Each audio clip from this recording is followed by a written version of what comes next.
ఇది పూర్వం ఇండ్లు, ఇది పాత, ఇది కొత్త ఇండ్లు. ఇది ఇక్కడ ఇక్కడ ఈ ఇంటి యజమానికి పశ్చిమ బాయిని నడకబడి పశ్చిమంది. ఈయనకు ముగ్గురు కుమారులు అయితే ముగ్గురు కుమారులు కూడా గవర్నమెంట్ ఎంప్లాయీసే. తర్వాత ఆయన యజమాని తదనంతరము పెద్ద కొడుకు మాత్రం ఇలా కట్టుకున్నాడు. దీని తర్వాత చెప్తాను.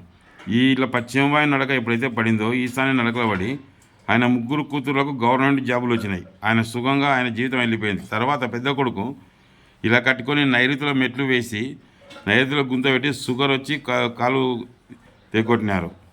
ఇది తూర్పు అద్దు చేసి కట్టినారు అనమాట. ఇప్పుడు ఫ్రెండ్స్, పైన పటంలో ఉన్న రెండింటిలో ఒకటో ఇంటి యజమానికి ముగ్గురు కుమారులు. ఉత్తరం ఖాళీ వదిలి పశ్చిమ వాయువు నడక ఉండి ఆయన ముగ్గురు కుమారులు ప్రభుత్వ ఉద్యోగులుగా వచ్చినాయి. మూడవ కోడలు కూడా ఉద్యోగస్తురాలు. తర్వాత కొంతకాలానికి దాన్ని పడగొట్టి నైరుతిలో మెట్లు వేసి తూర్పు అద్దు చేసి ఇల్లు నిర్మించినారు. కొంతకాలానికి దీన్ని పడగొట్టినాక ఇలా కట్టినారు అన్నమాట. తూర్పు అద్దు చేసి కట్టినారు. తూర్పు అద్దు చేసి ఇల్లు కట్టినారు. లెట్రిన్ గుంత పశ్చిమాన ఉంది. దాని ఫలితంగా ఆ ఇంటి పెద్ద కుమారుని భాగానికి వచ్చింది.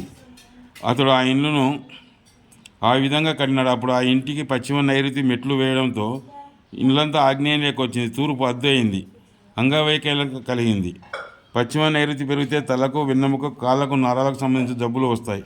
షుగర్ ఎక్కువై కాలు తెగ్గొట్టినారు. ఈ ఇండ్లు చూడండి ఫ్రెండ్స్, ఇది పశ్చిమ వీధి కలిగిన స్థలం. ఇక్కడ తూర్పు అద్దు చేసి పశ్చిమాన నైరుతిలో మెట్లు వేసి ఇండ్లు కట్టినాడు.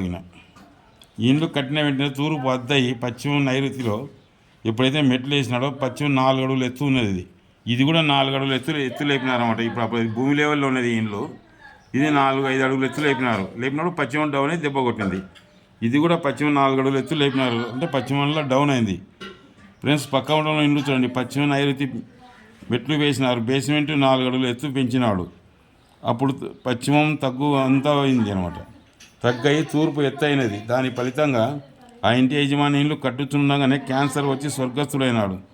ఇంటికి ప్లాస్టింగ్ కూడా చేయలేదు. ఆ ఇంటికి పశ్చిమ నైరుతి వీధి పోటు ఇస్తుందని భార్య, 2 కుమారులు ఊరు వదిలి వెళ్ళిపోయినారు.